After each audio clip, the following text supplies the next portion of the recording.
Good evening, and welcome to your latest pharma news update.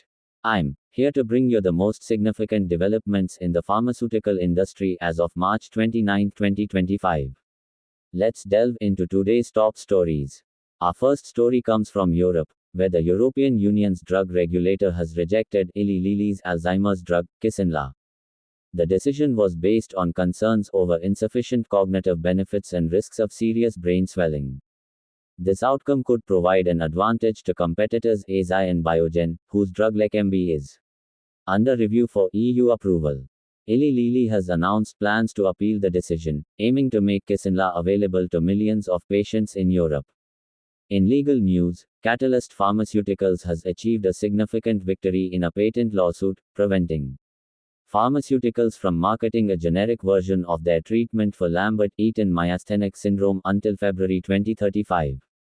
Following this win, Catalyst's stock has reached an all-time high, reflecting investor confidence in the company's future prospects.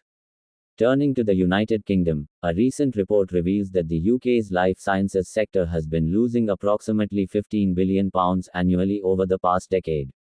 The decline is attributed to decreased competitiveness in attracting foreign investments, pharmaceutical exports, and clinical trials, while other countries have made significant advancements.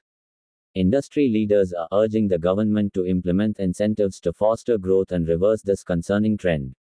In the United States, President Donald Trump has proposed imposing tariffs on pharmaceuticals produced outside the country, with a particular focus on Ireland, a significant hub for biopharma manufacturing. The announcement has led to a decline in pharma stocks, as companies assess the potential impact on their operations and supply chains. As affordability remains a pressing issue, lawmakers are being called upon to address the rising costs of prescription drugs. In 2025 alone, there have been over 1,000 price increases on brand name drugs, significantly outpacing the inflation rate. Advocates are pushing for greater transparency in measures to curb anti-competitive practices, ensuring that essential medications remain accessible to all.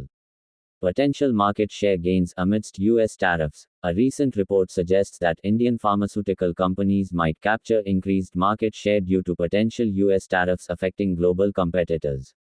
Indian firms' cost competitiveness positions them favorably in this scenario. For more updates, keep in touch by subscribing to this channel below. Have great weekend.